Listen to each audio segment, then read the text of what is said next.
Olá a todos, eu vou dar início à nossa 25ª aula. Hoje eu vou falar sobre as desigualdades de Markov, Chebyshev.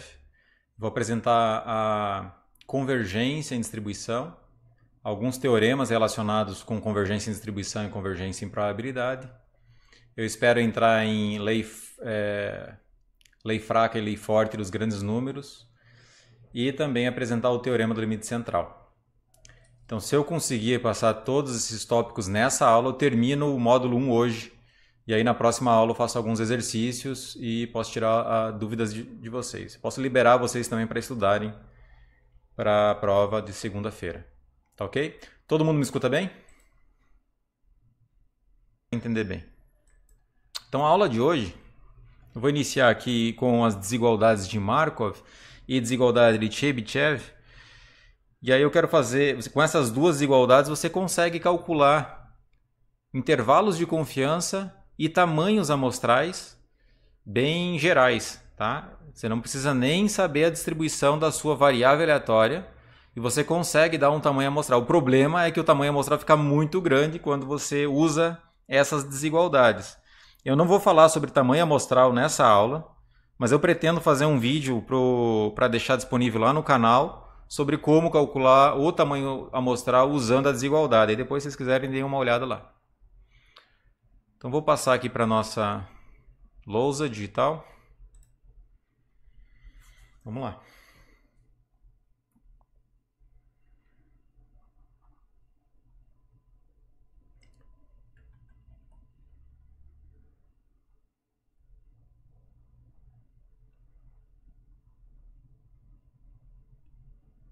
Vou anunciar a desigualdade de Markov. É um teorema. E eu vou provar esse teorema também. É um teorema bem simples. Ele vai usar exatamente a mesma técnica que eu usei em outros teoremas, que é pegar o espaço ômega, particioná-lo num conjunto A e A complementar, calcular as integrais ou as esperanças relacionadas a cada uma das partições, a cada um dos conjuntos da partição, e depois mostrar que existe uma desigualdade ali, tá? Então vamos lá. Seja x uma variável aleatória não negativa,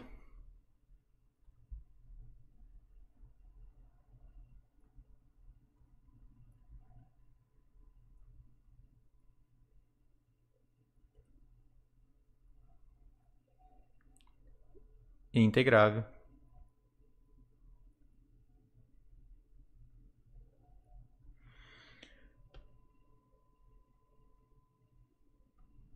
Então,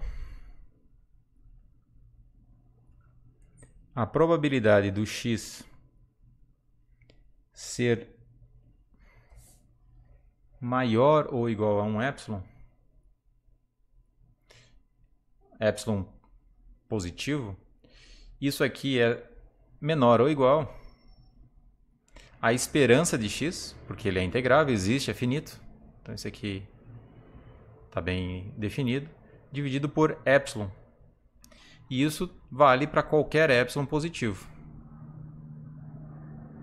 Então notem que quanto menor o epsilon aqui, maior vai ser o limitante. Você vai estar dividindo por uma coisa próxima de zero. Se você pegar epsilon igual a 0,01, você vai multiplicar por 100, a esperança. Então pode ser que essa desigualdade seja inócua, pode ser que esse valor aqui seja maior do que 1. Aí você não consegue usar a desigualdade, vai ser a desigualdade pode ser inócua porque a probabilidade de qualquer evento é sempre menor ou igual a 1. Se esse valor for maior do que 1, isso não te serve para nada, mas muitas vezes serve, principalmente quando você vai trabalhar com a média amostral. Tá? A prova disso ela é relativamente simples, eu vou fazer para vocês. Então a prova ela vai ser o seguinte, ó. Como a esperança existe, então a esperança de x, por definição, ela é integral de x dp. Lembrando que é integral em ômega, né? Eu estou integrando aqui em ômega.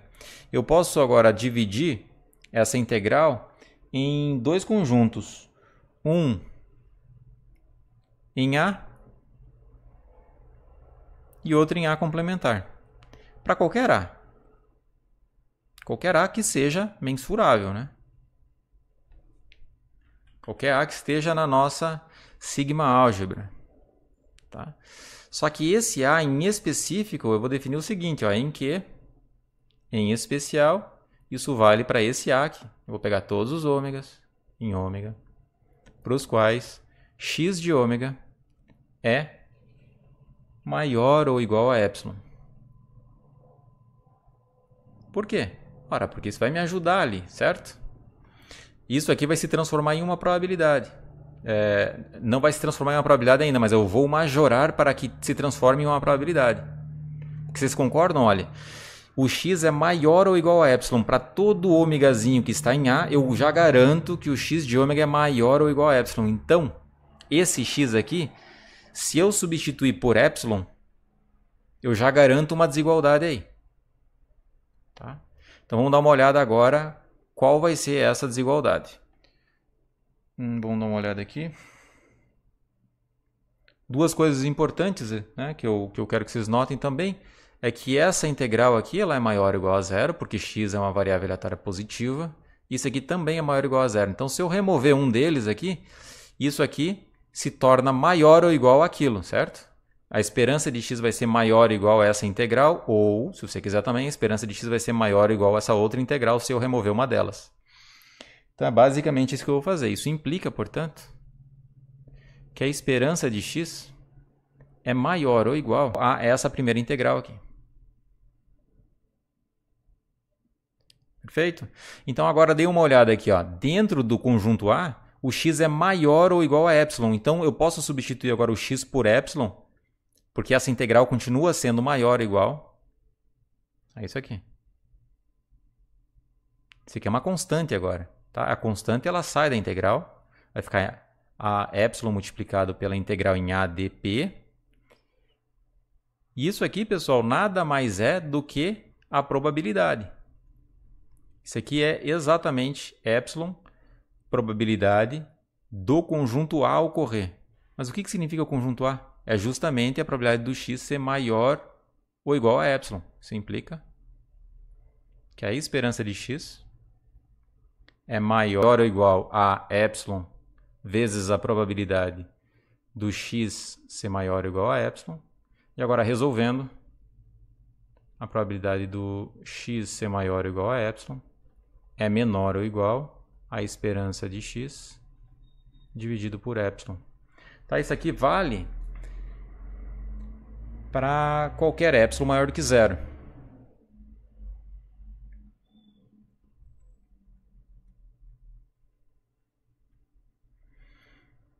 Ok? Aqui também vou colocar epsilon maior do que zero.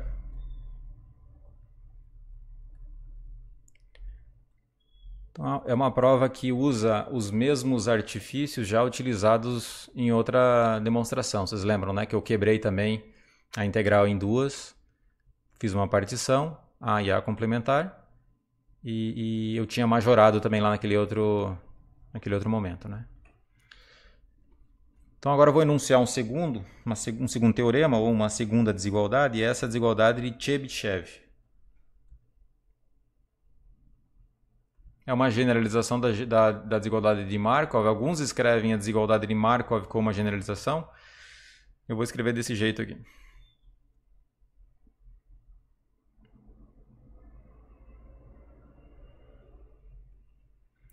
E aí tem duas formas de escrever. Tem a com T,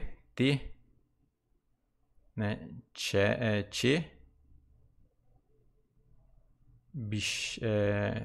aqui. Então é o jeito que se pronuncia mesmo, ó, Chebyshev, ou em inglês eles colocam assim, vocês vão encontrar essas duas formas.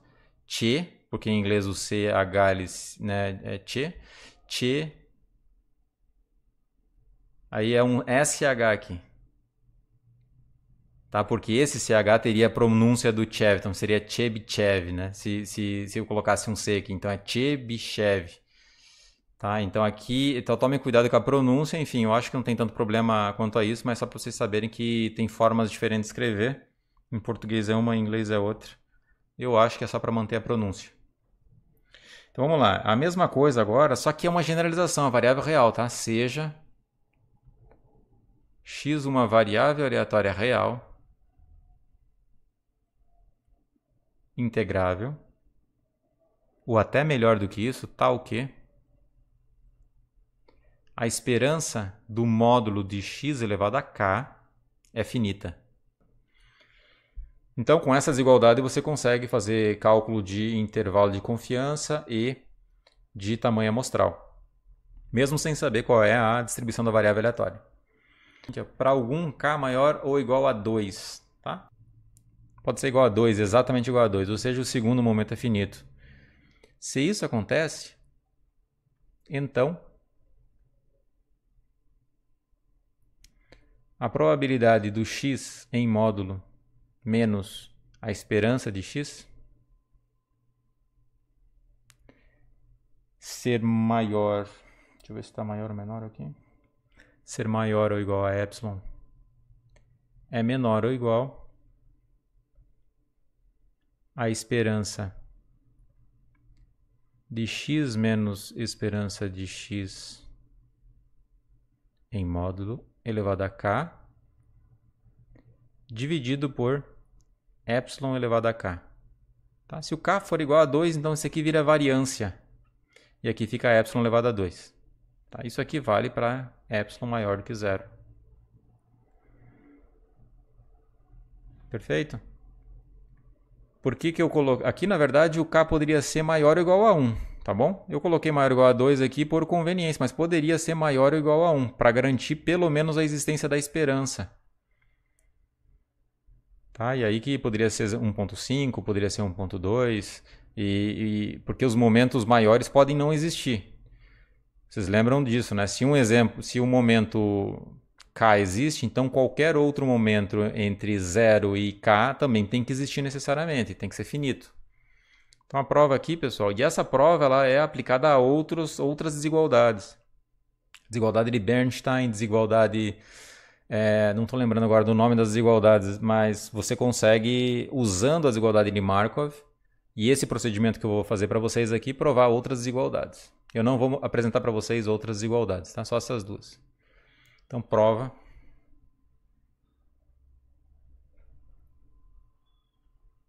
Vou adaptar a prova porque eu fiz aqui de um jeito. Eu fiz aqui com k igual a 2 e eu generalizei para vocês para um k qualquer, né? Então, deixa eu fazer o seguinte, ó. Seja, tá? Vamos lá, seja y igual a módulo de x menos esperança de x. Perfeito? Então, y é integrável. Então, na verdade, y é uma variável aleatória positiva.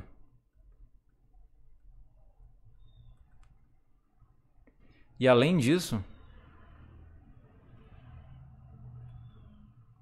a esperança de y elevado a k, como é positiva, não preciso colocar em módulo, é finita. Perfeito? E y elevado a k também é uma variável aleatória positiva. Tá? Deixa eu colocar entre parênteses aqui. Y elevado a k é também variável aleatória positiva.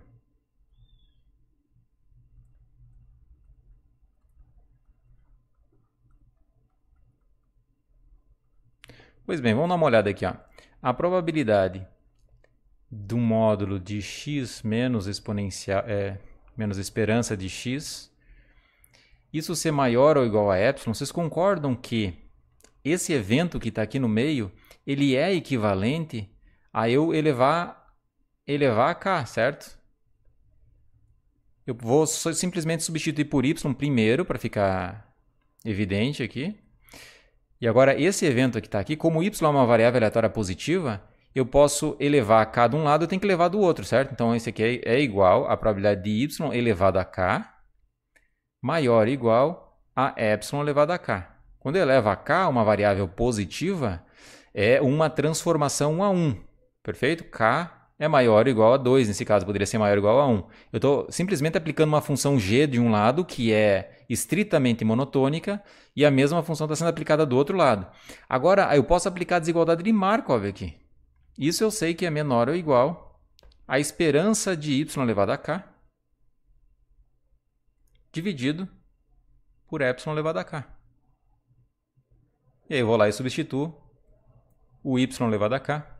Portanto, esse cara aqui é menor ou igual à esperança de, em módulo, x menos a esperança de x elevado a k, dividido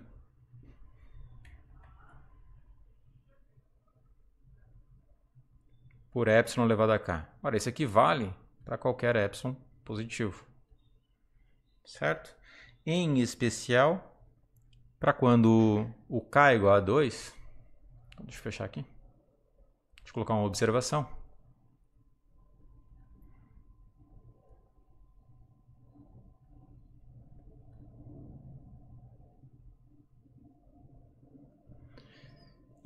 Para k igual a 2, a probabilidade em módulo a diferença entre x e a sua esperança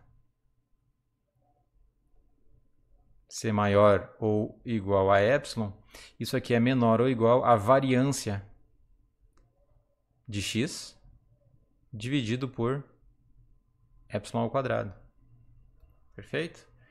Isso aqui ele pode ser utilizado para construir em intervalos de confiança substituindo o x aqui por x barra. Tá? Para variáveis aleatórias independentes e identicamente distribuídas. Notem o seguinte aqui, pessoal. Qual foi a estratégia usada? Criei uma nova variável aleatória y, também é positiva e tal. E aí eu vou aplicar uma transformação aqui. Ó. E essa transformação nesse passo que é crucial. Essa igualdade aqui é que produz a prova para outros resultados. Eu poderia aplicar exponencial aqui. Tá? Eu poderia, enfim, porque aí eu gero, se a função geradora de momentos existe, eu poderia fazer uma transformação para conseguir a esperança desse lado, ela poderia ser a função geradora de momentos. E eu posso deixar um parâmetro livre lá. E aí eu vou ter uma desigualdade em que um lado depende desse parâmetro livre e outro não depende. Eu pego e aplico o ínfimo. Tá? A prova é muito simples, a desigualdade de Bernstein, dê uma olhada lá. É basicamente isso que você vai fazer.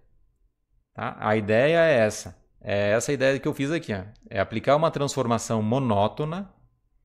Você mantém a desigualdade. Perfeito? Monótona crescente, no caso. Se for decrescente, a desigualdade inverte. Então, tudo você tem que tomar cuidado com as operações que você faz. Você pode criar várias outras desigualdades, desde que você opere de maneira adequada dentro do espaço de probabilidades. Tá? Ok. Deixa eu colocar aqui. Para epsilon maior do que 0.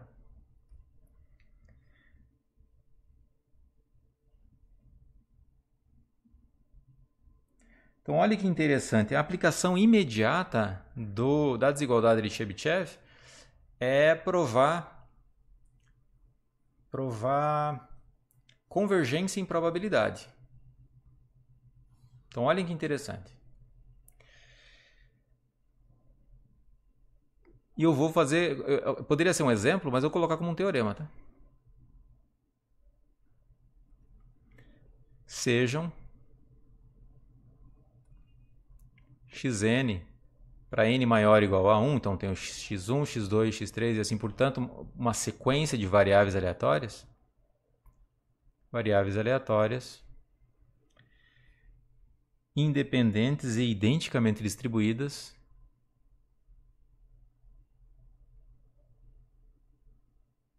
ou seja, todas elas têm a mesma distribuição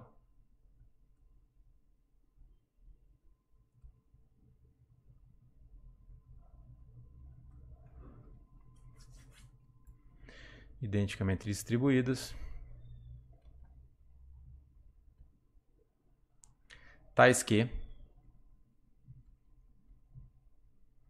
a esperança de x1, porque todas elas têm a mesma distribuição, perfeito? Então, a esperança de x1 é igual à esperança de x2 e assim por diante. A esperança de x1 ao quadrado é finita. Se isso acontece, então, eu já posso dizer que x barra n menos... Posso escrever de várias formas, mas eu vou escrever assim, ó, x barra n converge em probabilidade para a esperança de x1 Só isso, esperança de x1. Então é um teorema bem fraco. Aqui eu estou assumindo que o segundo momento é finito. Tem um teorema que é muito mais forte, que ele não assume que o segundo momento é finito. O segundo momento pode não existir, pode ser infinito o segundo momento. Tá? Se a esperança só em módulo existe, então converge quase certamente para a esperança. Veja só como aqui eu estou fazendo uma suposição muito mais forte e a convergência é mais fraca em probabilidade. Mas tem um teorema que eu vou enunciar para vocês hoje, que é o Teorema de Kolmogorov, que diz o seguinte, que só o primeiro momento precisa ser que já converge em probabilidade, em quase certamente. Perfeito? Então deixa eu fazer a prova desse teorema, que ele é a aplicação da desigualdade de Chebyshev. Então vamos lá. Note que quem que é o tal do x barra, né? Para quem está boiando no que significa o x barra, ele é 1 sobre n somatório de xi para i variando de 1 a n. Tá? Depois eu vou ter que mudar esse índice aqui por j, só porque depois eu vou trabalhar com a função geradora a função característica, e lá tem o i, que é o complexo, né? O raiz quadrada de menos 1. E aí eu vou ter que usar o j, mas por enquanto eu quero que vocês se concentrem aqui. Ó. Esperança desse cara, desse x barra, da média amostral, isso aí é 1 sobre n, esperança do somatório. Vocês já viram que a esperança do somatório de variáveis aleatórias é a esperança da soma. Não precisam ser independentes por enquanto, eu não estou usando independência aqui, que é a soma das esperanças. Como elas são identicamente distribuídas, cada uma dessas esperanças aqui, elas são todas iguais à primeira. Então, isso aqui é a soma para i variando de 1 até n. Isso aqui é porque eles são identicamente distribuídos. A esperança de x1. Poderia ser a esperança de x2? Claro, não tem problema, porque estão todas iguais. Portanto, vai ficar n vezes a esperança de x1 dividido por n, que é a esperança de x1. Então, já sei, lá no meu teorema de uma desigualdade de Chebyshev, que eu posso pegar esse x barra e subtrair da sua própria esperança. A esperança de x barra é a própria esperança de x1. Ok. Só que como o segundo momento é finito, então eu tenho também que o segundo momento para x barra também é finito. E em particular, eu já mostrei isso para vocês, e a variância de x barra n, isso aqui é a variância de 1 sobre n, somatório de xi, para i variando de 1 até n. Esse 1 sobre n sai ao quadrado da variância, vocês já mostraram isso na lista, ou eu mesmo fiz aqui para vocês. E aí vai ficar a variância da soma.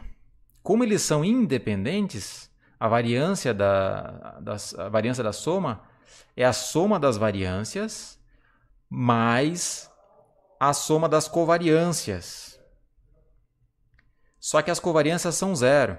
Tá? Agora vem a parte da independência. Como eles são independentes, então a variância da soma é a soma das variâncias. Não sei se vou conseguir passar tudo hoje, porque eu falo muito devagar, né? Poderia. E agora, a variância de x1 é igual à variância de x2, porque eles têm a mesma distribuição. Então, como eles são identicamente distribuídos, então isso é a variância. A variância de x1, x2, x3 é a variância de x1 apenas. Isso aqui só vale porque eles são identicamente distribuídos. Poderiam não ser identicamente distribuídos. Aí você não poderia usar esse argumento. Então agora eu estou somando n vezes a mesma quantidade, vai ficar n vezes variância de x1, dividido por n ao quadrado. Portanto, olha que interessante. A variância de x barra, quando as variáveis são independentes e identicamente distribuídas, ela vai decrescendo em um fator de 1 sobre n. Porque esse cara é finito, então a variância de x1 pode ser 1 milhão, não interessa. Você vai conseguir um n grande o suficiente de tal forma que isso fique pequeno. Ele vai decrescendo conforme o n cresce. Isso é uma informação importante. Lá eu vou definir depois para vocês consistência, e a consistência ela vai se basear tanto na variância do seu estimador como no viés dele, que tem a ver com a esperança. Então agora eu já tenho as informações pertinentes. Ó. Usando o teorema de Chebyshev para k igual a 2, ou pela desigualdade de Chebyshev,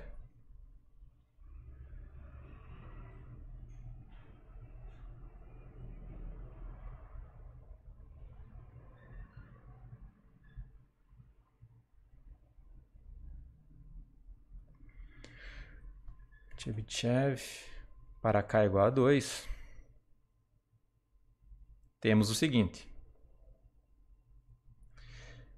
que a probabilidade em módulo de x barra n menos a sua esperança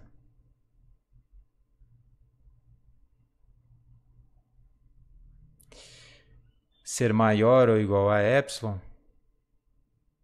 isso aqui tem que ser menor ou igual a variância de x barra n dividido por epsilon ao quadrado.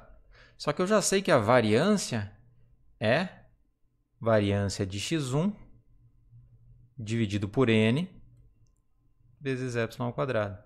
Eu já sei também que essa esperança aqui, esperança de x barra, é meramente esperança de x1. Então isso aqui é C e somente C. A probabilidade em módulo x barra menos a esperança de x1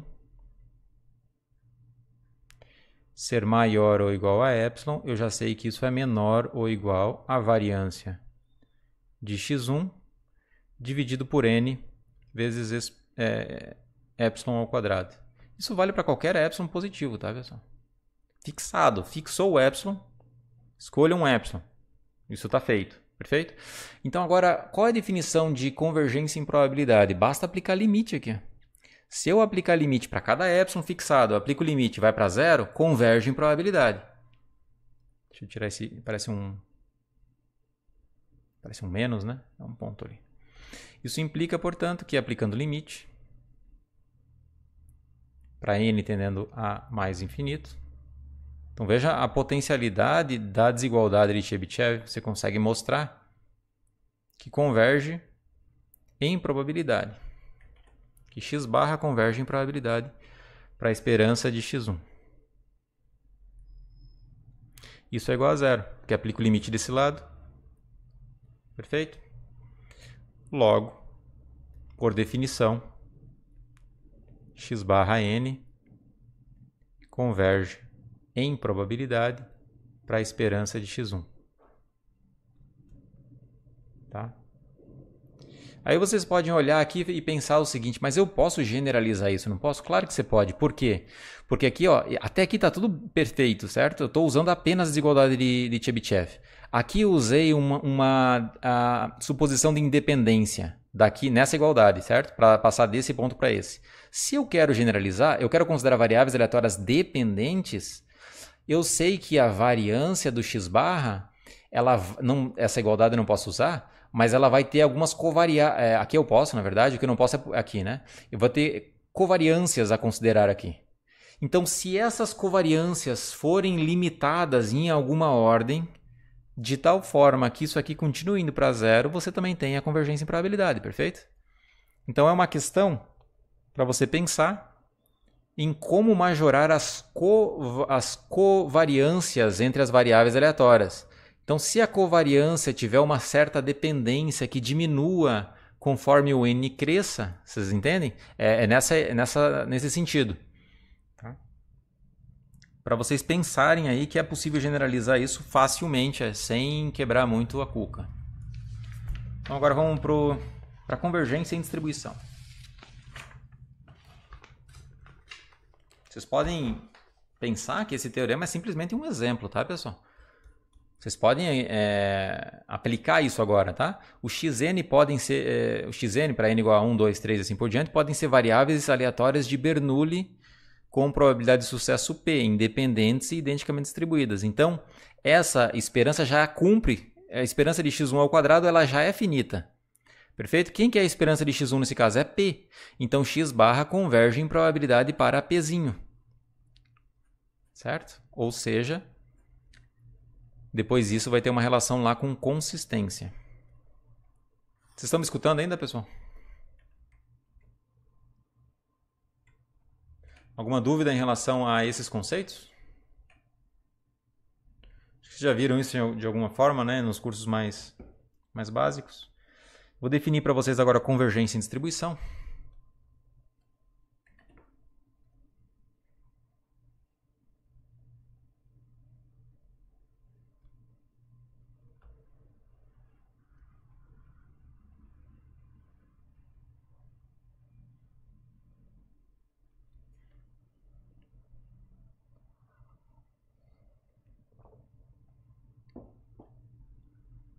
E agora eu preciso fazer um alerta para vocês, porque na convergência em distribuição, as variáveis aleatórias envolvidas não precisam estar definidas necessariamente no mesmo espaço.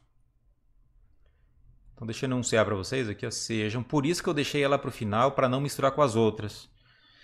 Sejam xn para n maior ou igual a 1, variáveis aleatórias, com função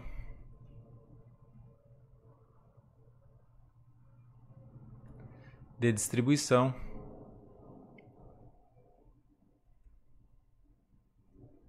acumulada.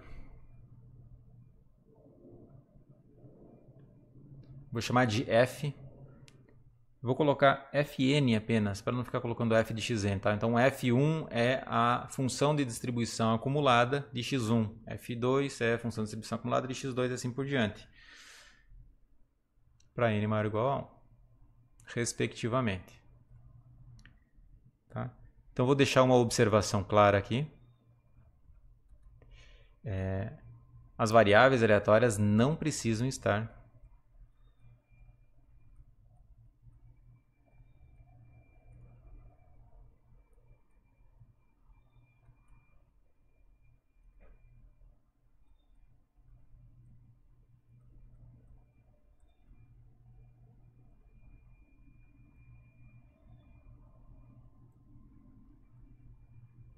Vocês vão entender por que elas não precisam estar necessariamente no mesmo espaço. Elas podem estar no mesmo espaço, mas elas não precisam. Tá? No mesmo espaço de probabilidade.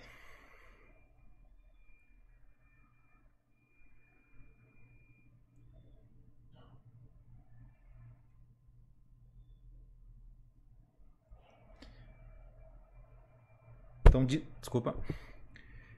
Dizemos que x converge em distribuição, xn converge em distribuição para x.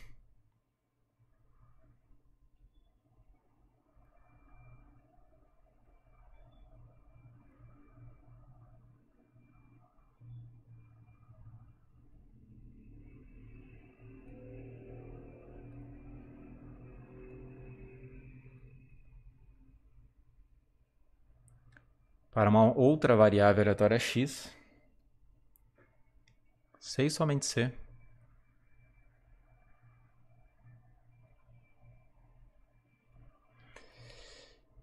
A função de distribuição acumulada, fn, no ponto t, quando você aplicar o limite para n tendendo a mais infinito, então cada uma delas está bem definida no seu espaço de probabilidade, certo? Não tem problema nenhum. Você pode aplicar limite porque isso aqui é uma sequência de variáveis aleatórias uma sequência de números reais para cada t fixado. Isso tem que ser igual a f no ponto t. E essa f no ponto t é a função de distribuição acumulada de x. Isso tem que acontecer para todo t, não todo t real, para todo t num c de f. Eu vou definir quem que é esse c de f, tá? Para todo t que é ponto de continuidade da função de distribuição acumulada f. Deixa eu ver como que eu escrevi aqui. Ok? Em que f, função de distribuição acumulada de x, e cf, deixa eu ver, eu escrevi de um jeito teórico aqui. Deixa eu escrever também aqui para vocês terem anotação. CF, ele é o conjunto de todo t real para os quais f de t é igual a f de t menos. Certo? Ou seja, ele é o conjunto que contém todos os pontos de continuidade. Eu estou vindo por baixo aqui. Vocês lembram que toda f ela é contínua por cima?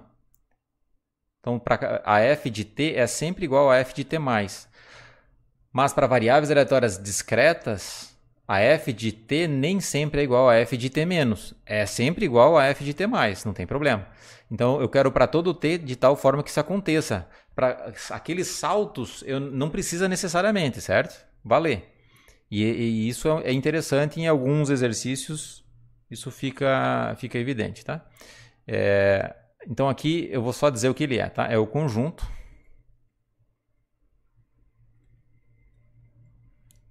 deixa eu ver como que eu fiz, que contém. É o conjunto de pontos de continuidade.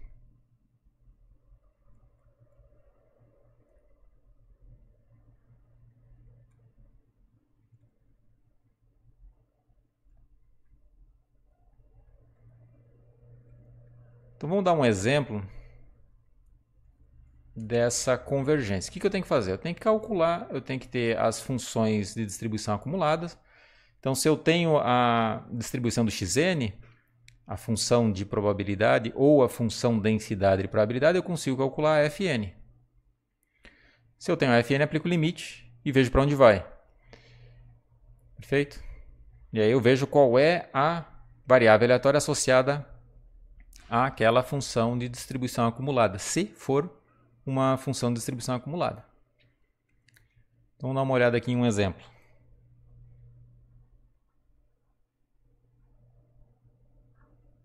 Então, um exemplo bem simples. Deixa eu dizer o seguinte, ó, sejam xn para n maior ou igual a 1 variáveis aleatórias uniforme, discreta. O menor valor é 0, o segundo menor valor é 1 sobre n, o terceiro menor valor é 2 sobre n e assim por diante, até chegar no n menos 1 dividido por n e 1. Perfeito? Isso para n maior ou igual a 1, variáveis aleatórias não necessariamente definidas no mesmo espaço, tá bom? Verifique se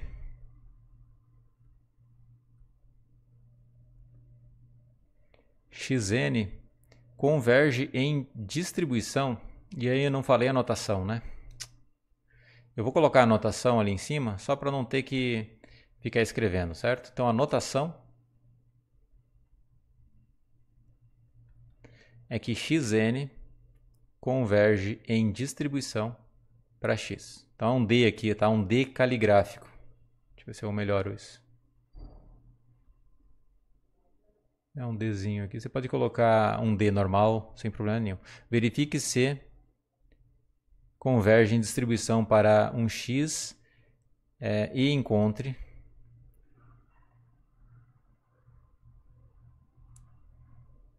a f de x, tá? Em que x é uma variável aleatória.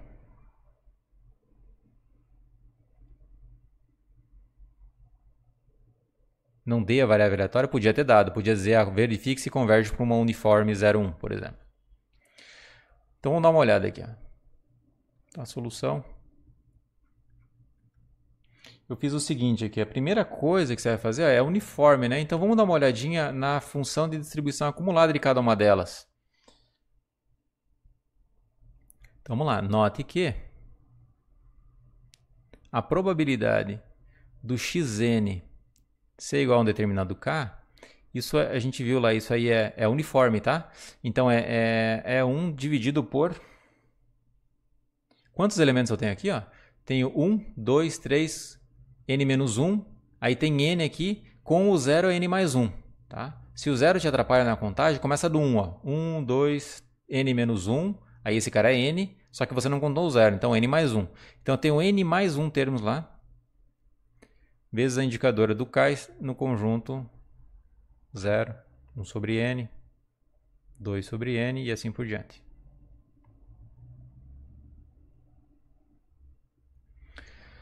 E a função distribuição acumulada também é dada por a Fn, num pontinho t. Isso aqui é 0. Se o t for estritamente menor do que 0, vai ser 1 sobre n mais 1. Se o t for maior ou igual a 0 e estritamente menor do que 1 sobre n, não é isso? E assim por diante. Aí vai ser 2, eu tenho que somar as duas, né? 2 dividido por n mais 1. Se o t for maior ou igual a 1 sobre n, e estritamente menor do que 2 sobre n, e assim por diante.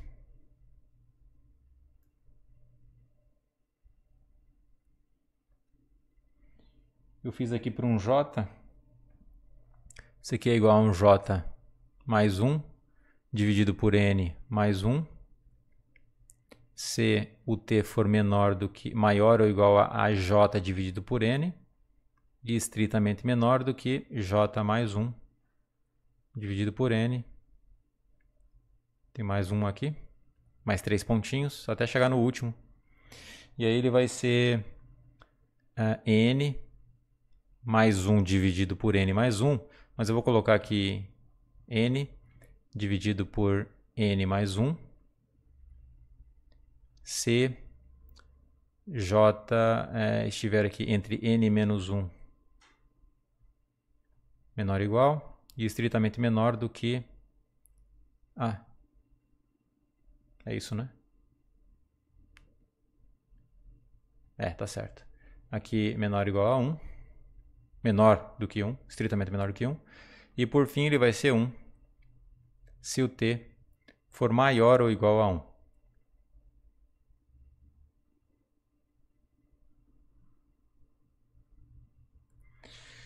Como é que eu aplico o limite nisso, né, pessoal? Qual é a estratégia que vocês podem usar aqui? Alguém tem alguma dica, alguma sugestão de como tentar resolver esse problema aqui? Como é que eu aplico o limite? Tudo depende de n aqui e lá. Tem uma forma de escrever isso que é uma forma utilizando o valor inteiro que não ultrapassa. O maior valor inteiro que não ultrapassa. Então, deixa eu falar para vocês aqui. Note que a f de n no ponto t, ela pode ser escrita simplesmente desse jeito. 0, se o t for menor do que 0. E ele vai valer o seguinte, o menor valor inteiro que não ultrapassa n vezes t mais 1, dividido por n mais 1. Veja se vocês concordam. Isso aqui para qualquer t entre 0 e 1. E esse é o pulo do gato aqui, é você entender que esses pulinhos aqui, eles podem ser escritos dessa forma, com um menor inteiro. E ele vai valer 1. Se o t for maior ou igual a 1. Então já dou uma dica para vocês que escrever a função acumulada usando o menor inteiro, vocês já devem ter feito isso numa lista, com a distribuição de Poisson. Então tem uma forma de você escrever isso e você consegue escrever sem quebrar a variável aleatória. Esse é o mais importante. Então agora eu posso aplicar limite. Eu tenho que só entender o que significa menor inteiro para poder aplicar limite de maneira correta. Então em que esse símbolo aqui de x é o menor inteiro, desculpa, o maior inteiro. É o maior inteiro? É o menor inteiro que não ultrapassa, tá, pessoal?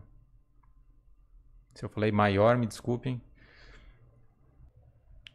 O que significa o menor inteiro que não ultrapassa? É o menor, tá? É o de baixo aqui. Então eu vou dar um exemplo para vocês. Imagina que eu tenho 7.4, 7,4.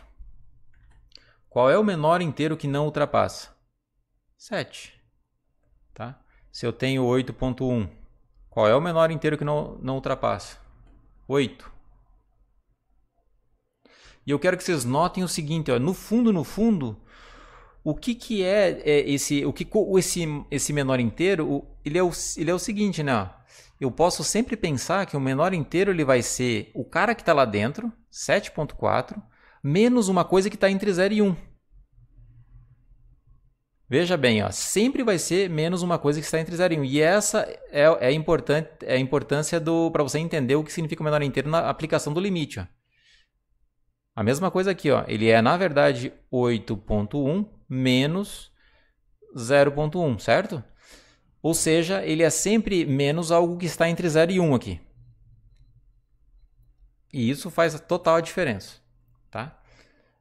Deixa eu colocar isso aqui assim. Ou seja, o menor inteiro de x, um x qualquer, ele sempre vai ser x menos uma quantidade a, e esse a está entre 0 e 1. E acho que é aberto no 1, mas aqui não vai fazer tanta diferença isso, se deixar aberto no 1, né? Exatamente, tá, é aberto no 1. Mas não faria tanta diferença aqui, tá? Porque eu vou aplicar limite. Eu vou escrever esse menor inteiro dessa forma e como está dividido por n, eu vou aplicar limite, vai dar certinho. Perfeito? Então agora vamos aplicar limite. Isso implica, portanto, que o limite para fn de t, quando n vai para mais infinito, ora, isso vai ser o seguinte, né? Para qualquer t que for menor do que 0, isso dá 0. Então ali em cima não muda. Para qualquer t negativo. Agora para um t que está entre 0 e 1, fechado no 0, eu tenho que aplicar limite nessa quantidade. Então vou deixar em termos de limite, porque eu vou resolver isso daqui a pouco.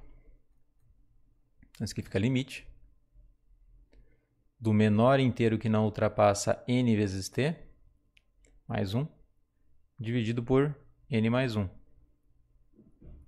Sempre que você tiver uma quantidade assim meio esquisita que você não sabe, pessoal, volta para a definição, tenta estudar esse cara, qual é o comportamento dele, tá? Aí você consegue resolver. Se você tiver medo de colocar no papel, você não vai conseguir resolver mesmo. O negócio é escrever no papel e fazer derivar algumas quantidades.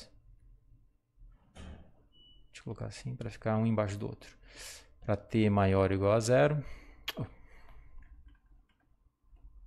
T maior ou igual a 0, menor do que 1. E esse limite vale 1 se o t for maior ou igual a 1. Então, pega um t qualquer maior ou igual a 1, veja qual é a função fn e aplica limite. Tá? Isso que eu estou fazendo. Agora eu tenho que resolver esse limite. Observe que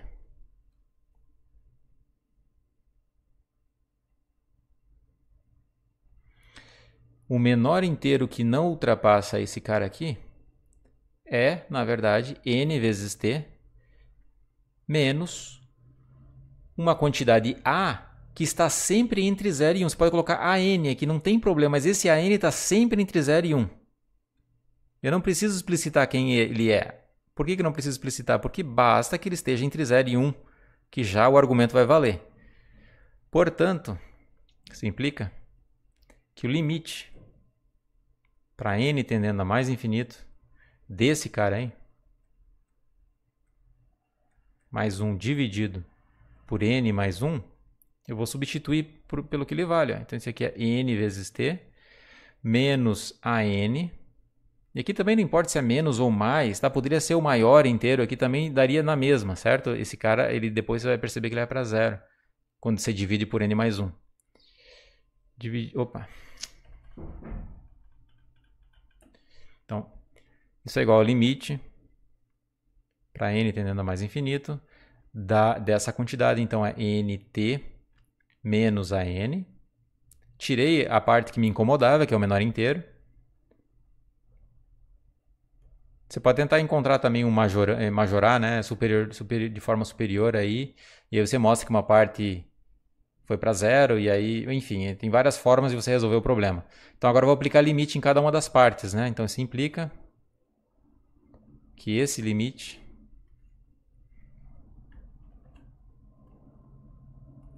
é igual.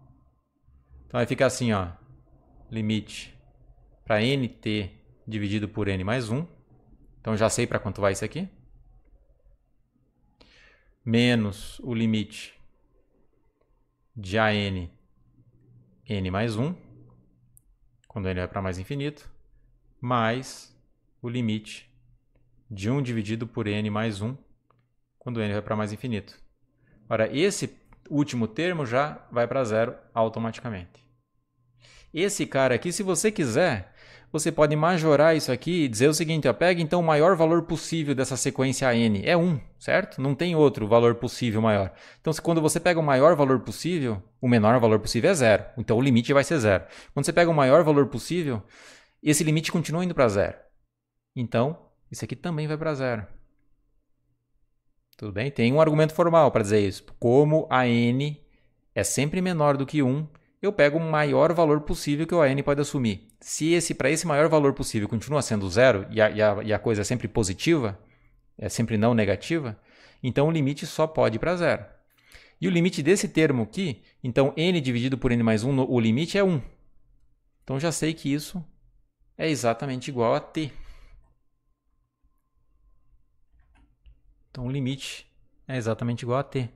E note que isso aqui, pessoal, vale para qualquer t igual a 0 ou menor do que 1, para qualquer t nesse intervalo. Portanto,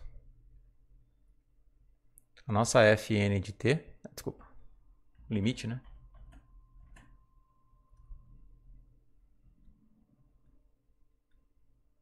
Para n tendendo a infinito, isso aí é igual a 0, t menor do que 0. Isso é t para t maior ou igual a 0 e menor do que 1.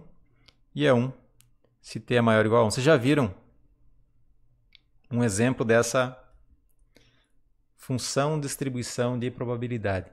Notem, pessoal, que ela converge para todo o t real. Isso aqui acontece para todo o t real, certo? E agora eu vou definir, ó, seja x uma variável aleatória uniforme 0, 1. Então, a sua função densidade, a f de x, no ponto x, é igual a 1 sobre... É 1, na verdade, né? 1 dividido por b menos a. Então, no fundo, isso aqui é só a indicadora de x em 0, 1. E a sua função de distribuição acumulada, ela nada mais é do que a integral disso de 0 a t. Isso vai valer 0 se o t for menor do que 0. Isso aqui vale t, exatamente t, porque eu vou integrar isso aqui, vai dar x, de o 0 variando, o t variando de 0 a 1. E vai valer 1 quando o t for maior ou igual a 0. Nossa, eu estou confuso. Quando o t for maior ou igual a 1. Perfeito? E isso implica, portanto, que o limite da fn de t converge para f de t. Isso acontece para todo t real. Quais são os pontos de continuidade aqui? Todo t real, porque a contínua não é discreta, tá? Isso aqui implica que o xn converge em distribuição para x. Eu falei menor inteiro, né? É maior inteiro, né? Você tem razão. Que pena. Eu na hora de pensar aqui também dei uma bugada, mas é maior inteiro, deixa eu ver. Na hora eu falei maior inteiro, depois... Deixa eu ver, aqui é maior inteiro. Então é o maior inteiro que não ultrapassa. É exatamente isso, ó. 7.4, qual é? Você tem toda a razão, Augusto. Obrigado por ter corrigido. 7.4 é o maior inteiro que não ultrapassa, aqui no caso é 7. É isso mesmo. Tá? Maior inteiro que não ultrapassa. Você tem que fazer a correção lá no vídeo. Vai ficar feio. Mas enfim, acho que deu para entender. Tem mais algum detalhe aqui? Augusto, tem? Se tiver, me avisa que eu já tento corrigir. Qual? Essa aqui, né? Ah, entendi. Aqui, na verdade, a F não faz diferença. A F maiúscula aqui é que faz diferença. Você concorda que quando t for igual a zero dá zero, então dá sempre igual? Eu posso pegar uma F diferente e deixar fechada no zero aqui e fechada no 1. Você concorda que a F vai ser exatamente a mesma para as duas? A F maiúscula? Você entendeu? Aqui eu posso deixar aberto e fechado. Aqui tanto faz mesmo.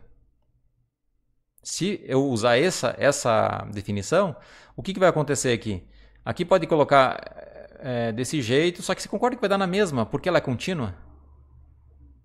Quando t é igual a zero, tá vendo? Vai dar 0, 0, entendeu? Tipo, não tem muita diferença. Ah, que pena. Pensei... Eu escrevi certo aqui.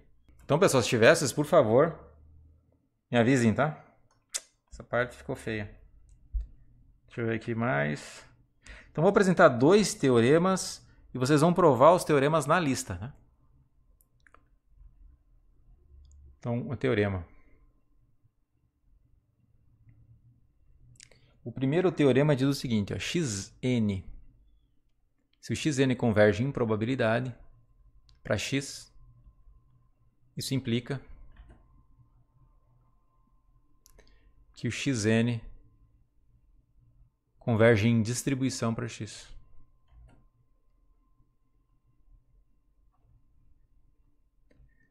E aqui vocês podem procurar a prova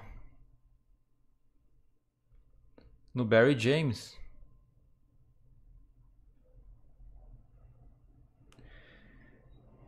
Na página 248. Deixa eu dar uma olhadinha para ver se está certa a página.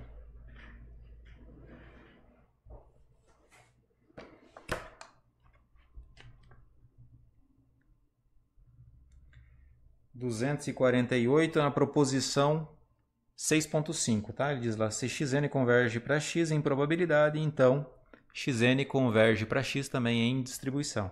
E aí ele tem uma provinha ali, tá? Eu queria que vocês dessem uma olhada na página 249, é a prova. Ele enuncia a proposição na página 248, deixa eu colocar aqui, na verdade, é 248 e 249. Ele prova na 249. Então tem uma outra proposição, que eu estou chamando de teorema, que diz o seguinte, vamos lá.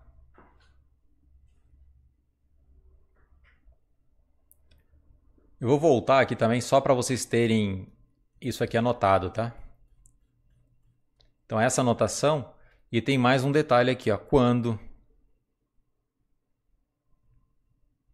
se a probabilidade do x for igual a c for igual a 1, então a probabilidade do x igual a c for igual a 1, então dizemos que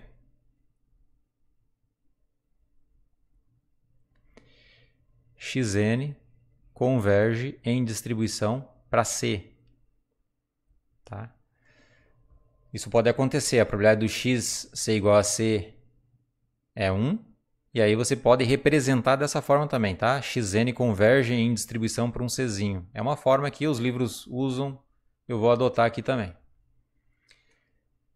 O segundo teorema diz o seguinte, ó. Xn converge em distribuição para uma constante C, isso implica que Xn converge em probabilidade para C. Notem que a convergência em probabilidade é mais forte do que a convergência em distribuição, porque se converge em probabilidade, então já sei que converge em distribuição, ponto.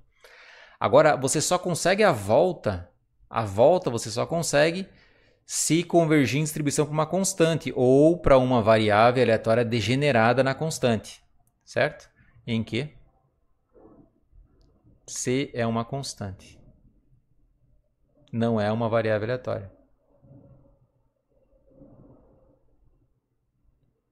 E a prova desse fato também está no Barry James. Nas páginas 249, se não me engano, 250 agora. Deixa eu ver.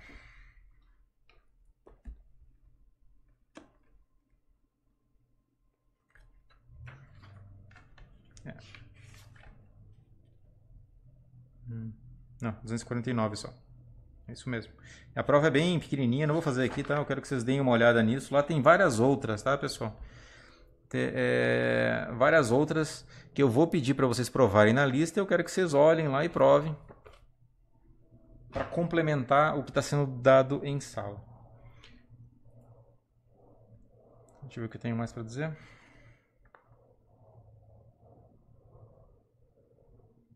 Perfeito.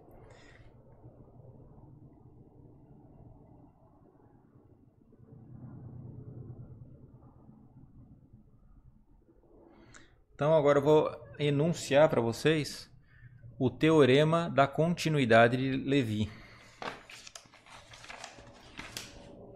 Eu não vou conseguir passar tudo hoje, pelo jeito. Muita matéria. Mas eu vou tentar passar o máximo possível aqui para ficar o mínimo para a próxima aula, e aí nós podemos até discutir algumas coisas. Eu preciso ainda pensar na prova, eu não fiz a prova ainda. Então eu queria deixar a aula de amanhã mais suave para vocês e para mim também. Então vamos dar uma olhada aqui. Teorema da continuidade de Levi.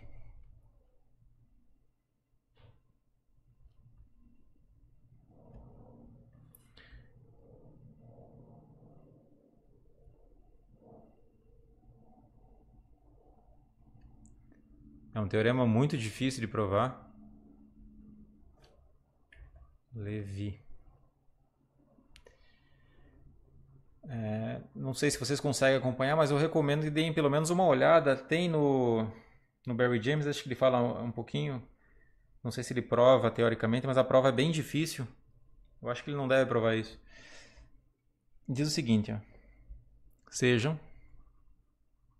Ele vai nos auxiliar a provar convergência em distribuição. Então, em vez de você usar a função de distribuição acumulada, você vai poder utilizar a função característica ou a função geradora de momentos quando existir. Tá? Mas a função característica sempre existe. E vai dizer o seguinte, então, quando a função característica converge para uma outra função que seja contínua no zero, então alguma coisa acontece. Então, sejam xn para n maior ou igual a 1 variáveis aleatórias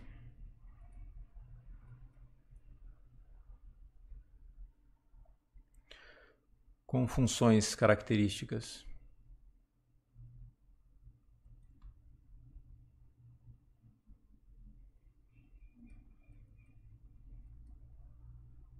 estou escrevendo mal, estou apertando muito a caneta de um jeito que não é bom. Com funções características φn para n maior ou igual a 1 e funções de distribuição acumuladas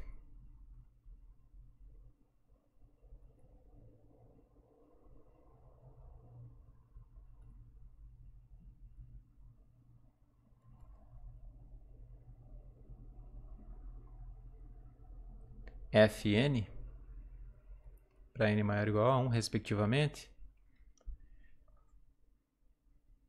Só tem isso, tá, pessoal? E aqui diz o seguinte, ó, tem dois pontos.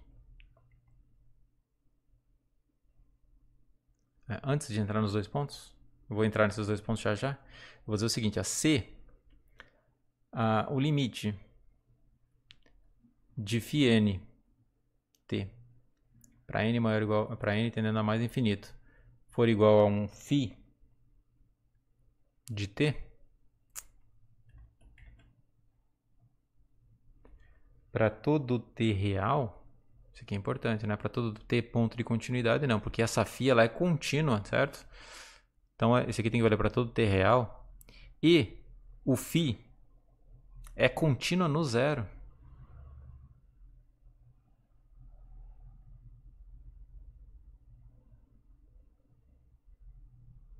Aí sim, é contínua para t igual a zero, então eu posso afirmar duas coisas. A primeira é a seguinte. Existe uma função de distribuição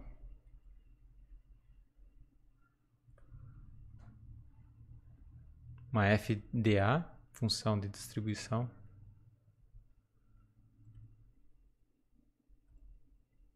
Acumulada.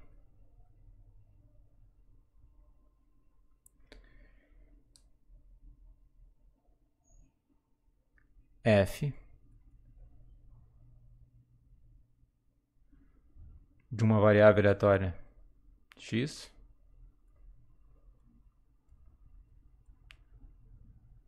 tá o quê? O limite das fn's de t para n tendendo a mais infinito é exatamente igual a f de t, e isso valendo para todo t ponto de continuidade. Então esse é o primeiro ponto. E o segundo ponto é que a função φ dessa convergência aí é a função característica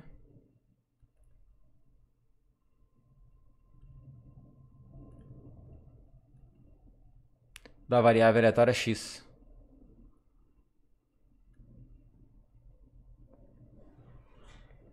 E trocando em miúdos, né, o que isso tudo significa? Isso significa que se o limite da sua sequência de funções geradoras de funções características convergir para uma φ, e essa φ for contínua em zero, então pronto. Então você já pode dizer, a única coisa que você precisa achar agora é a variável aleatória para a qual essa φ é a função geradora de momentos. Só isso que você precisa encontrar. Perfeito? Ou seja,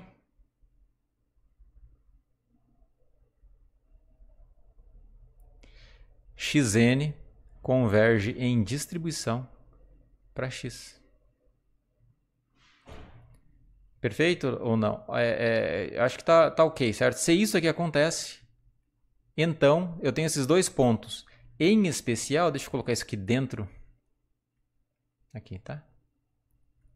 Para ficar claro que é após o então aqui.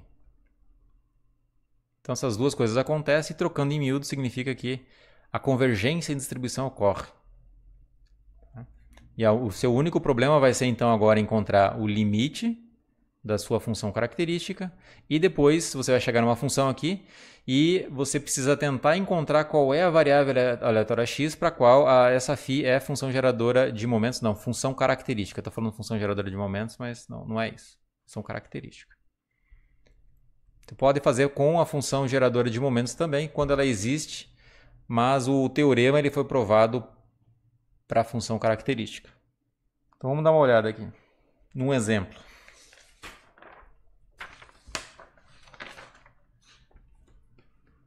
Então, seja x n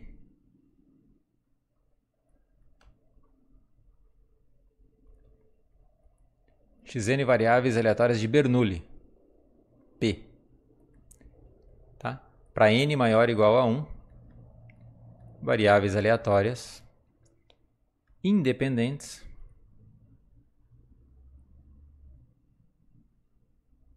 todas elas têm distribuição de Bernoulli, ou seja, elas são identicamente distribuídas.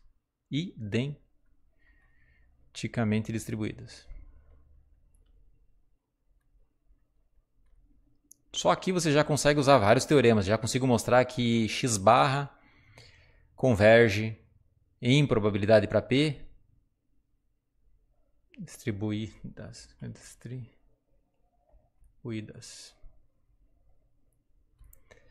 Ok. Aqui, naturalmente, o nosso Pzinho está entre 0 e 1. Tá? E agora eu quero que você faça o seguinte, ó, verifique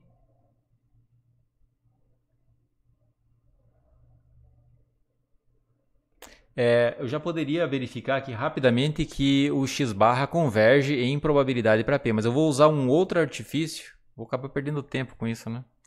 Mas isso vai me ajudar a entender a convergência em distribuição mais para frente. Eu acho que eu vou perder tempo com isso, tá, pessoal? Só que eu vou tentar passar um pouquinho mais rápido, tá? Verifique Cx barra n, que é 1 sobre n, somatório, para j, isso aqui é um j, variando de 1 a n de xj, converge em distribuição para P. Então eu posso usar dois teoremas aqui. O primeiro teorema é esse primeiro aqui, ó. Se converge em probabilidade, então converge em distribuição.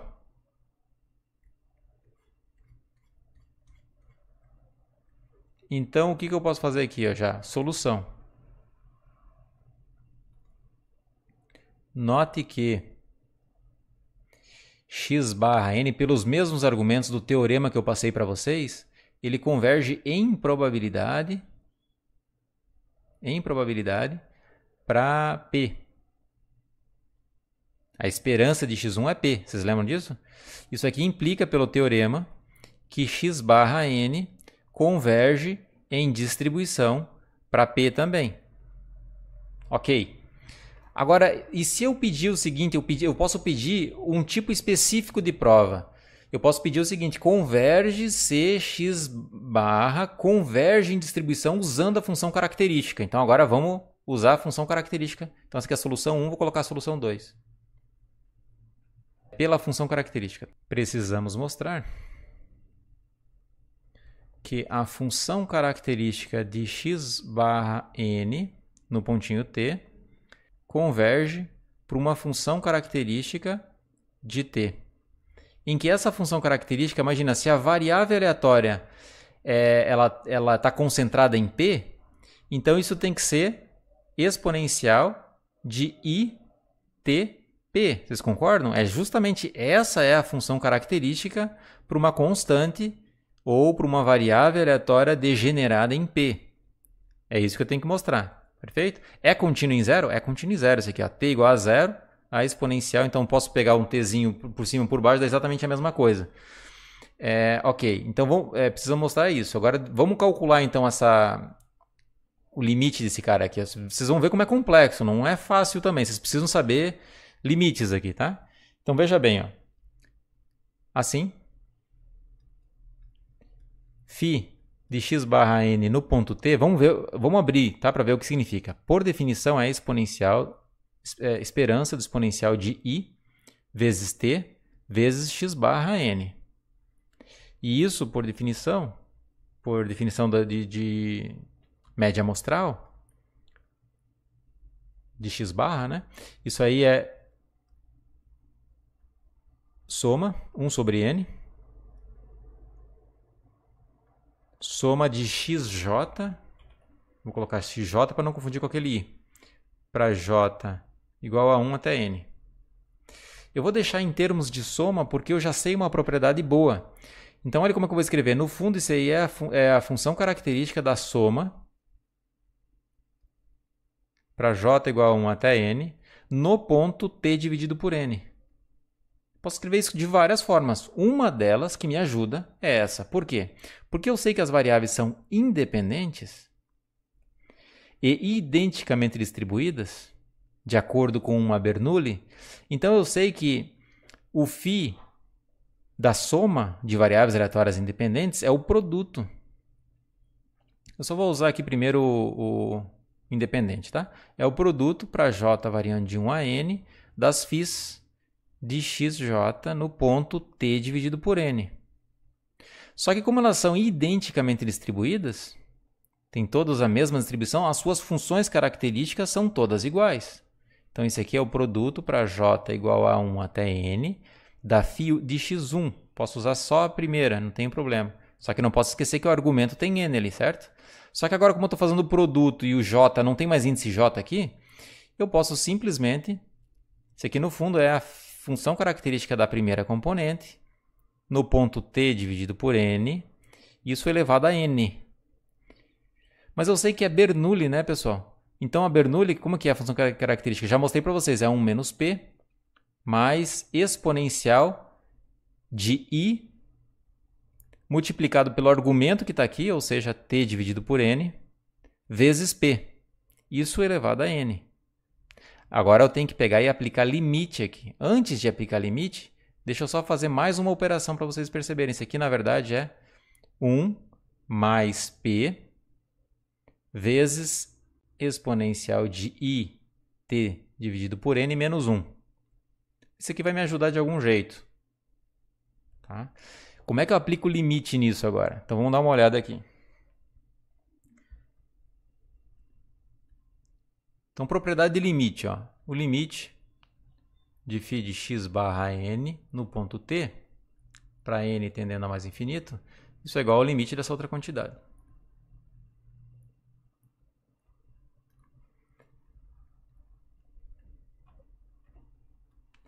A estratégia que eu vou usar aqui é o seguinte, ó. O limite de uma quantidade é igual ao limite do exponencial do log.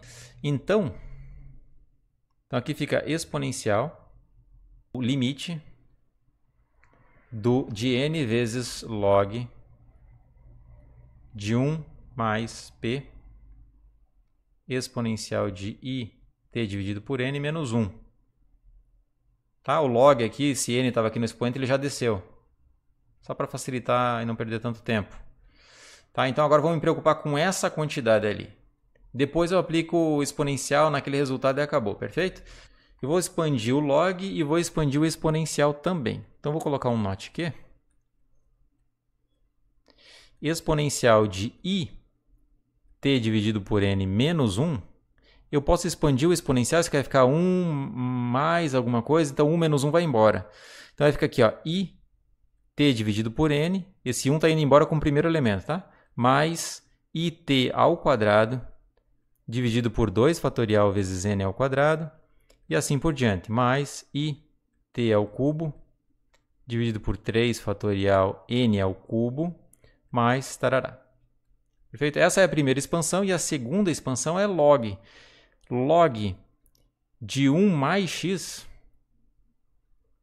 eu posso escrever isso como x menos x ao quadrado dividido por 2, mais x ao cubo dividido por 3, mais x menos, né? Deixa eu ver se é menos. Menos é isso. X à quarta dividido por 4, mais 3 pontinhos. Isso continua.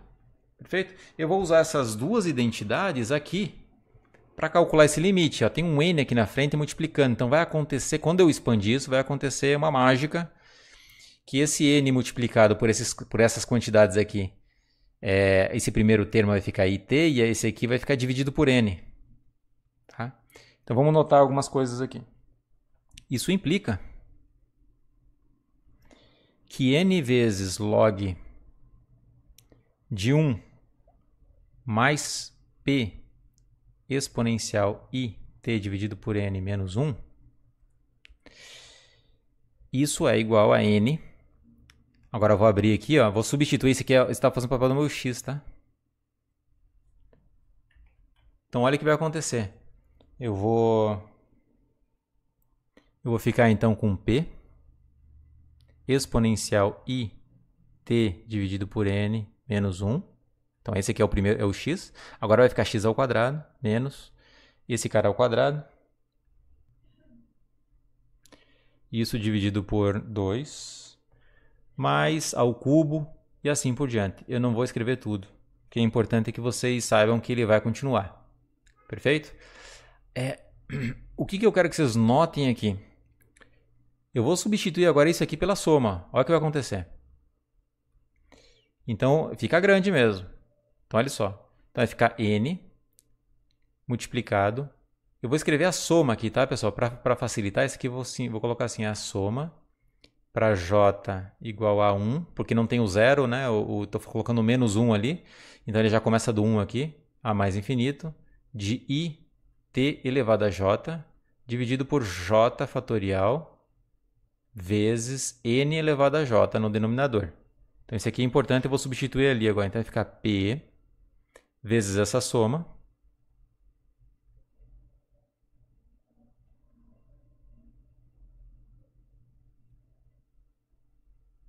infelizmente, acaba ficando grande mesmo. Então aqui começa do 1 e vai até mais infinito. Menos Vou colocar aqui também, mesma coisa, né? Copiar e colar para não demorar muito tempo. Isso aqui é o quadrado.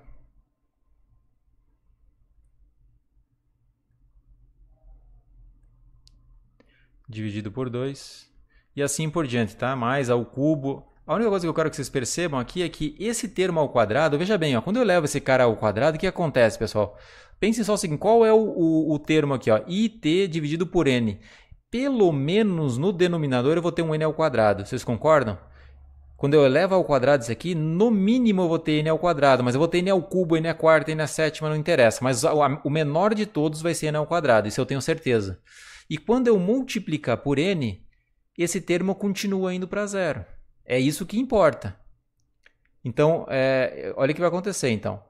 Então, o n multiplicado pelo primeiro, isso vai ficar np vezes it dividido por n. Perfeito? Esse n vai embora com esse, mais é o primeiro termo dessa soma aqui. Mais n vezes a soma para j igual a 2 até mais infinito.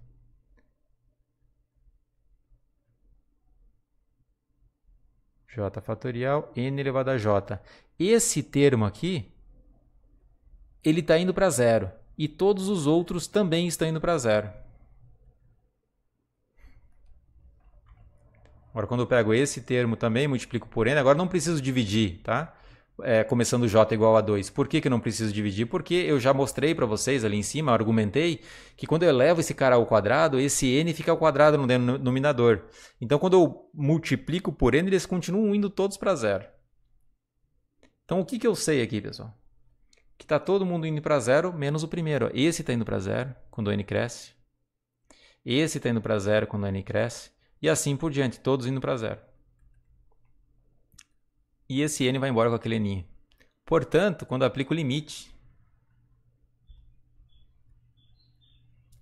o limite n vezes log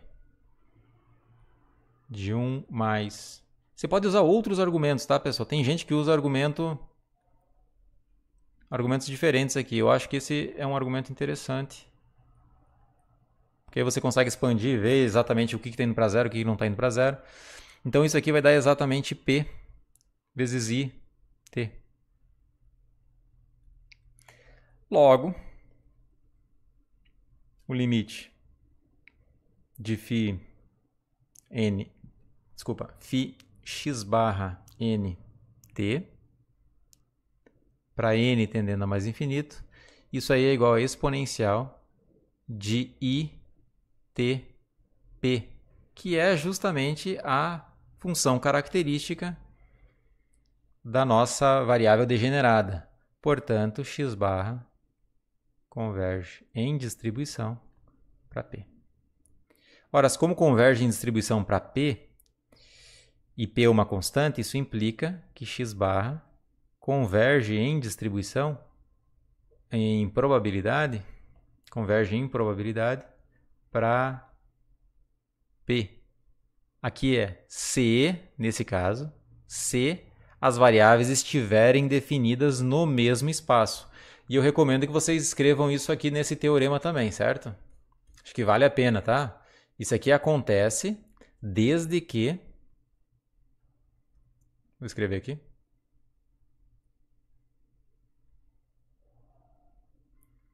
Xn para n maior ou igual a 1 estejam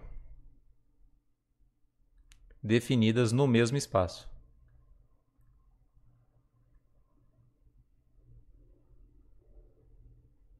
Senão eu não consigo. Pois bem. Alguma dúvida aqui, pessoal? Vou fazer isso mesmo, tem razão.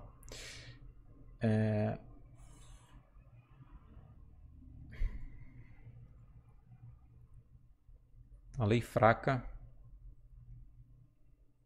e lei forte dos grandes números.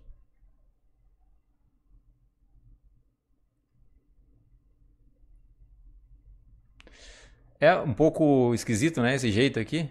Lei fraca e forte dos grandes números, sendo que variáveis aleatórias não são números, né? Não sei exatamente qual seria a interpretação mais adequada aqui, qual seria uma forma adequada para não falar grandes números, né? Porque não são grandes números, mas enfim. Vamos aqui, ó. Sejam x1, x2 e assim por diante, variáveis aleatórias. Eu poderia enunciar daquele jeito xn para n maior ou igual a 1, tá? Mas eu não vou fazer isso. Vou fazer desse jeito, variáveis aleatórias integráveis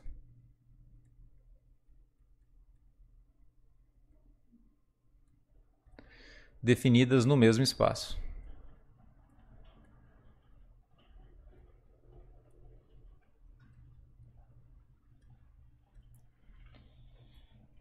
Dois pontos. Primeiro, se elas são integráveis, então a esperança existe, certo? Dizemos que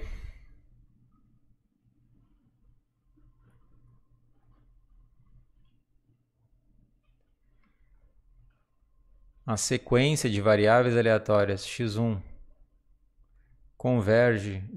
respeita, ou melhor, satisfaz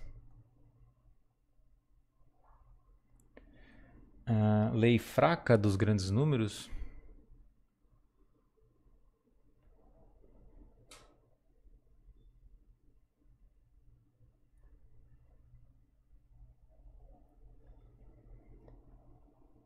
C e somente C.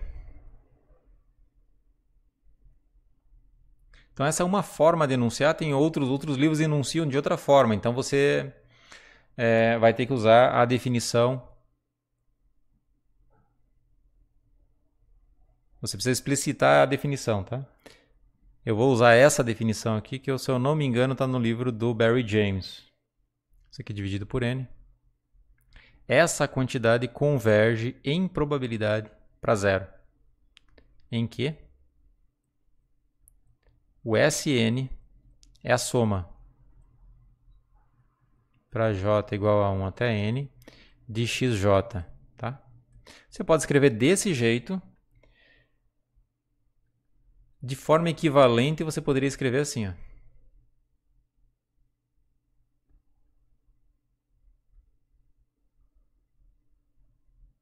Você poderia escrever simplesmente x barra n menos a esperança de x barra n. Porque o n aqui, ó, o Sn dividido por n é o x barra. O n, 1 sobre n, ele entra na esperança e fica a esperança de Sn dividido por n, que é o próprio x barra. Isso aqui converge em probabilidade para zero. Alguns livros definem a divisão aqui pela variância também, tá? Enfim, outros livros dizem o seguinte: se existem constantes AN, BN, tais que SN menos AN dividido por BN convergem em probabilidade para zero. Então tem algumas formas de enunciar isso aí. Não tenho certeza se elas são equivalentes, tá? Eu acho que elas não são totalmente equivalentes. Se eu não me engano, essa forma aqui está no Barry James. Ok, essa aí é a famosa lei fraca dos grandes números, converge em probabilidade. E a lei forte dos grandes números, eu vou copiar e colar, pessoal. Vocês substituam lei fraca por lei forte. Porque daí eu consigo agilizar um pouquinho aqui. Então vejam bem, agora eu vou dizer exatamente a mesma coisa, só que substituindo fraca por forte e convergência em probabilidade por quase certa. Aqui é a lei forte dos grandes números, C e somente C. Isso aqui acontece, só que em vez de probabilidade, a convergência é quase certa.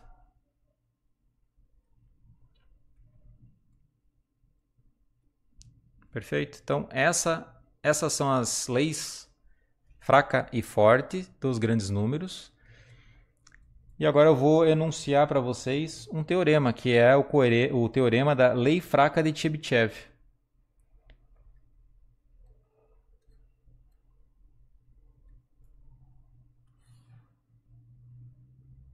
Então só, caso vocês estejam copiando aí, é exatamente o mesmo enunciado, substituindo fraca por forte e na convergência, a convergência em probabilidade deve virar convergência quase certa.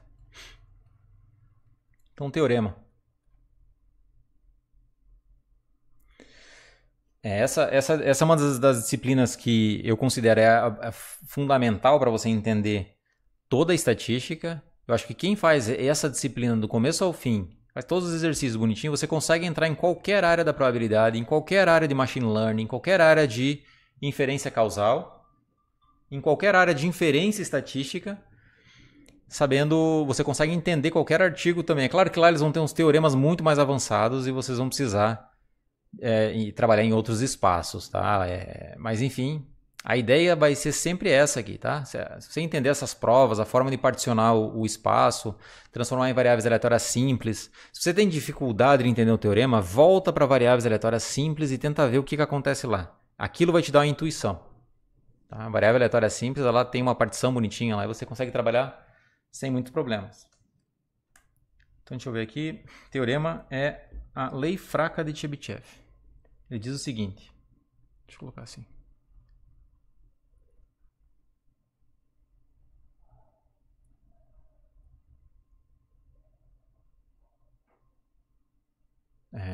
Aqui é Chebyshev. Ele diz o seguinte, ó, sejam x1, x2 e assim por diante variáveis aleatórias definidas no mesmo espaço.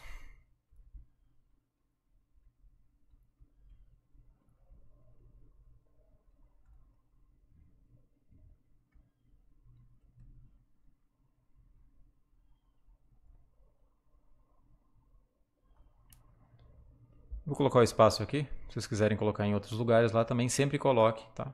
Ômega AP, só para facilitar a nossa vida, eu tenho evitado algumas vezes. Tais que a esperança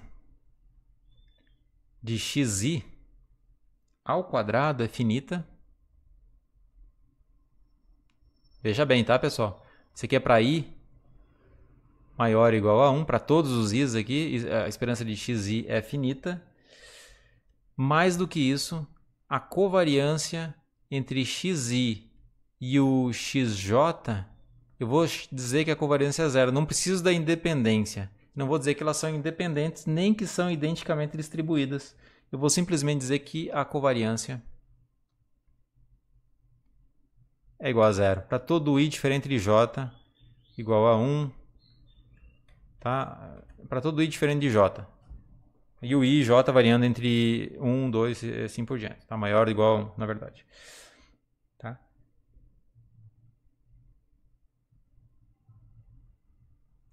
E uma última coisa, eu vou dizer que vou apenas majorar também a variância. Vou dizer que a variância do xi é menor ou igual a uma constante. Porque se não for menor ou igual a uma constante, essa variância pode crescer, crescer, crescer. Imagina que a variância de xi é n. Aí vai crescendo, eu não consigo majorar, certo? Porque eu vou usar o teorema de Chebyshev, a desigualdade de Chebyshev aqui. E se eu sei que a variância de xi é sempre menor ou igual a uma constante, acabou o meu problema, eu consigo resolver. Tá? Então, olha só. As variáveis podem ser dependentes, porém com covariância zero. O segundo momento tem que ser finito e a variância tem que ter um limitante superior. Se você está nessas condições, então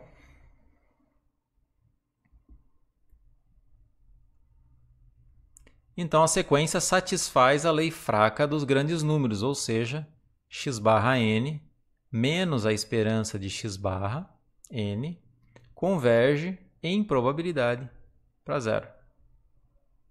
Ou seja, você pode escrever lá, xn, x1, 2, 3, assim por diante, satisfaz a lei fraca dos grandes números. Prova. Veja o seguinte, ó. Seja epsilon maior do que zero, fixe ele, né? Maior do que zero. Então, eu sei já que a probabilidade, usando a desigualdade de Chebyshev, eu fiz aqui com SN, né? Eu vou usar o x barra aqui para vocês.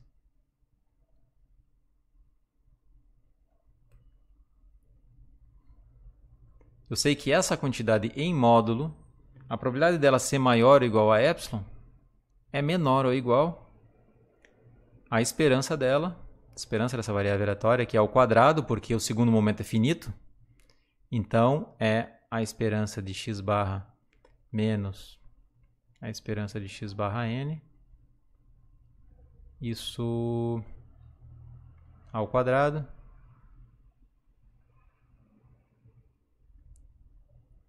Dividido por epsilon ao quadrado, tá?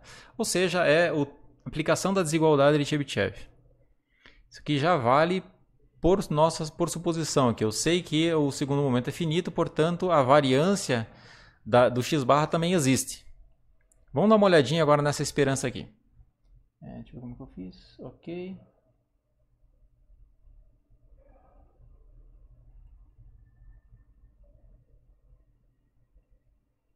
Ok. Note que a esperança... Acho que eu vou terminar só esse teorema, tá, pessoal? E na próxima aula, porque senão vai ficar muito longa. Temos só mais 5 minutos. Eu consigo terminar em 5 minutos sem problema. Então, xn aqui. Xn menos a esperança de xn. Isso aqui tudo ao quadrado. Isso é a variância, né? Isso aí é a variância de x barra n. Só que quem que é a variância de x barra n? Isso aqui é 1 sobre n ao quadrado vezes a variância da soma de xj para j igual a 1 até n. Tá? O 1 sobre n sai para fora da variância ao quadrado.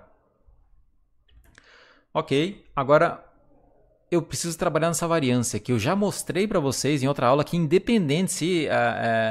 na verdade, quando a covariância é igual a zero, eu tenho uma solução. Mas antes disso, porque eu quero mostrar para vocês que é possível generalizar, a variância da soma de xj para j igual a 1 até n, isso aí é a soma das variâncias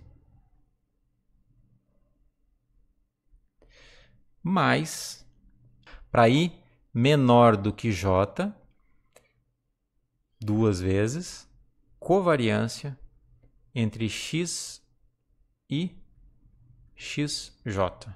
Tá? Essa é a fórmula para a variância da soma, se as variáveis têm covariância diferente de zero. No nosso caso, as covariâncias são zero, no nosso caso. Não são independentes necessariamente, mas são iguais a zero. E eu sei ainda que existe uma constante c que majora cada uma delas. Então isso aqui vai ficar n vezes c. Então eu já sei que a variância do somatório de xn é sempre menor ou igual a n vezes uma constante c. Isso aqui é a nossa premissa, é a nossa suposição. Ó, está acontecendo isso lá em cima. Por que você acha que essa suposição apareceu aqui?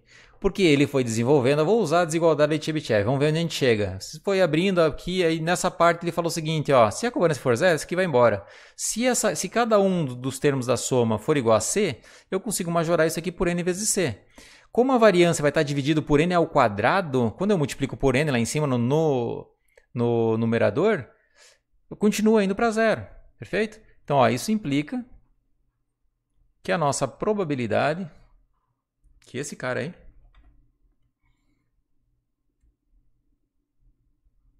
esse cara é a variância, tá?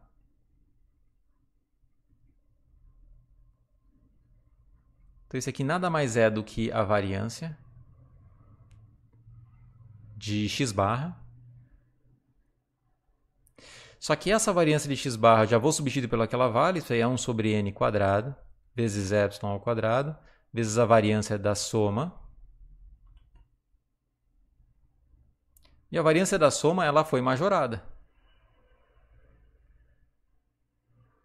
Isso é menor ou igual a n vezes c, dividido por n quadrado. Então, essas são as estratégias, pessoal. Vocês já estão cientes aqui. Isso aqui vale para qualquer epsilon fixado, né? Positivo. Portanto, quando você aplica limite,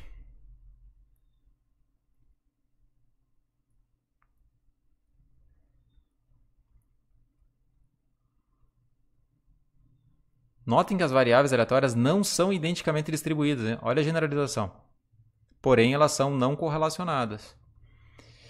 Então, quando eu aplico o limite, o que acontece? Esse cara aqui vai para zero, para todo epsilon positivo. Para qualquer epsilon fixado positivo, isso acontece. Como é que você generaliza esse resultado? Ora, a única coisa que eu preciso, no fundo, é majorar a variância da soma, né? Eu não preciso dizer que a variância de cada componente é fixada. Eu não preciso dizer isso. Eu também não preciso dizer que não são correlacionados. Eu não preciso dizer que a covariância é igual a zero. Basta que esse cara aqui seja na ordem... Quer ver? Ó? Deixa eu escrever isso, porque senão eu fico falando e eu perco o tempo. Observação, bastaria que